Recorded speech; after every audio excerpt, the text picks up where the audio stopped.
Good evening. This is the Elliott wave update for the NASDAQ 100 and the S&P 500 for Monday, September 18th, 2023. I'm starting here on the 4-hour chart in the NASDAQ just to do a quick recap and bring us right down into today's action. I'm continuing to count, always starting at that top level, a primary C wave down, and that primary C wave kicked into gear and started off of the July 19th highs. Here on the NASDAQ, that would have been at 16,251. And thus far, we are within the intermediate degree first wave down, which will consist of 5 waves of minor degrees. So I'm just working my way down the ladder here. And so far, we have minor 1 and minor 2. So we're in the beginning stages of minor wave 3. And it is, as what typically happens with inside of the third wave, we're beginning to nest with 1, 2. So we have nesting 1, 2, 1, 2. So that actually began all the way. So we have 1, 2, 1, 2, and now it looks like we're doing another 1, 2. As this third wave begins to unfold and move the markets lower. So down to the hourly chart, we can take a look. So here again, we have the minor 2, so there's the minor 1, minor 2, minute 1 and 2, and now we're in the minuet degree. So as I left it off yesterday, was unclear as to whether we would see a more protracted or extended fifth wave to complete this small minuet wave 1. That kind of happened a little bit overnight. We did push to a new low for the sequence, and that came in at 15,330. And then the market began to rally as that smaller wave 1 finished, and we're now in an additional wave 2. So what we did today, we ended up doing the A wave, A of 2, and now we've got the B of 2, likely complete here, possibly needing a little bit more. I'm not quite sure, but we're going to leave that open, that we can put in another leg down, maybe coming close to that low and making the perfect flat, ABC flat. Outside of that, and this is on the hourly chart now, we have the possibility that we had an ABC up, failed to get up to a level that I would associate with a wave 2. And if that's the case, then we'd be looking for this market to tip and just start to really head lower quickly as this 3 of 3 move kicked into gear. That's not necessarily what I'm looking for, because as we know, we're all hanging on to what the Fed may or may not do on Wednesday with the next Fed meeting, and then the interest rate decision will be made public. And so, as I had discussed yesterday and we'll do again today, it does appear that the market will kind of move sideways, or in this case, finish up what could be just a very small wave 2 retracement or bounce. And so we're taking a look here at the internals. It looks like we might still need that C wave up. So maybe what we completed today was the internal A and possibly the B, and now we're back in that C wave, which will push the market higher. What we have as far as resistance continuing is a 3A2 fib resistance at 15,478. Now, the most common on a fib basis within a wave 2 correction would be 50% to 62%. Those levels are 15,524, 15,570. Now, could the market get there? Sure can. But look what we have in between. As would be the case, when we start to decline pretty strongly, all of the moving averages can follow in, and we've now gotten all of the breaks that we need in terms of just being able to see additional follow-through, because now we have the 50s below the 200s, the 200, the 50s, the 20, the 4, the 8 and the 4, all in alignment for this market to go continuing to move lower. But prior to that, we should finish this up, and I can do one more quick. Let me just change this. And again, I'm not going to leave this on, but this is just how I would do little smaller fibs to see where we can come in. And here we have an A, a B, and a C. So again, we have that C would be equal to A. And that's going to come in at 15,509. And that's right below the 50% level of 15,524. So again, wave two, sure. Can it get there? And what it'll do, it'll go up and it'll break above the 50 EMA hourly basis.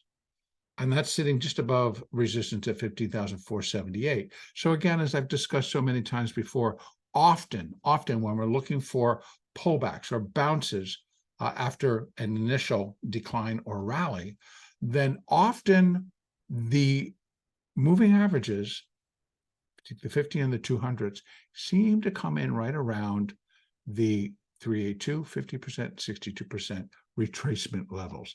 And that remains the case right now, where we have this 50 SMA coming in right at that 50% level and actually pretty close to the 100% fib level for wave C. So I'm going to take this one back out.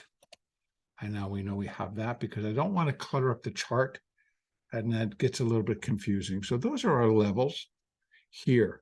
I want to take a quick look at the daily, because we're keeping our eye on that daily 50 period moving average, and it remains right there. And in fact, the body of today's candle was just above it. So overnight we did break it, but we now managed to close back above it. So it leaves a questionable bar in terms of it's not really producing a negative. It certainly is not producing a positive. So I'm going to continue to look for the Elliott, the count, to kind of follow through. And that would then suggest that we're going to get an additional break, but this one with follow through below that 50 period moving average on the daily, and that's the EMA, and that's at 15,378. So once we get that break and it's strong enough, we should start to see that acceleration as the market starts to head down towards, on a moving average basis, the 200 period, the daily 200 period EMA, and that's at 14,270. So there could be a level where we might see the completion point of the minor third wave. So again, we're going to let it all unfold, and then we'll get an idea of where it should be. So that's the picture in the NASDAQ right now. It's got plenty of room on the RSI to finish this up. And again, pretty much sideways action, but we should continue to have that upward bias. But it'll be on a small 1, 2, 3, 4, 5 to come up into here. So not looking for anything super exciting for tomorrow. Over in the S&P, same deal. We had an additional slight low overnight at 44.87. We had that support at 94 and then again at 84. Those are the price support, and they were also fib support levels. And so basically getting down to 87, close enough, as we say. And so we've started in what is going to be an ABC-A, ABC-B, and then a C wave up. We continue to have pretty much the same. We've got all the moving averages here as well, all kind of to gather and get a little bit like a spaghetti tossed at a wall and seeing what sticks. But it's very much, but still, they're falling into alignment for the downside to continue. And so we can put up that same small fib to see here in the S&P what levels could kind of come into play tomorrow. And that is with the same, on the premise that what we saw today at 44.96, I believe that is. Yeah, 44.96 being the low of the small B wave inside, B of 2. And now we get a C wave up. And actually, you can see here again, the 100% comes up and sits just below that the hourly 200 period EMA. And that's at 45.24, I'm going to call it. And so we do have some resistance right here at 45.17. And we have some smaller resistance at 45.13, 45.17. Both of those hovering around the 0.382 retracement level. I'd be looking for that to be broken. I'd be looking for this to be broken in terms of when this C wave comes up. So I definitely am looking for a move above 45.18. It'll run into additional support via the hourly 200 SMA. And that's going to be at 42. Let me see where that is, 21. And then we have that fib resistance along with the 200 at 45.24. And then 45.26 is the actual 50% fib level. And then we have 62% at 45.35. So again, upside, I think we'll get the nice move, but it'll get stuck and it'll just kind of bounce around and move around within these levels. Again, as we await Wednesday's Fed decision. So again, here we'll look at the daily just to see positioning in terms of the daily 50 period. And here we're still below it. And it actually came up and gave it a little test, got above and then dropped back below. So everything remains the same in terms of on the S&P, the market is already broken below. In fact, it did it last Friday, broke below and closed below the 50 period, the daily 50 period EMA.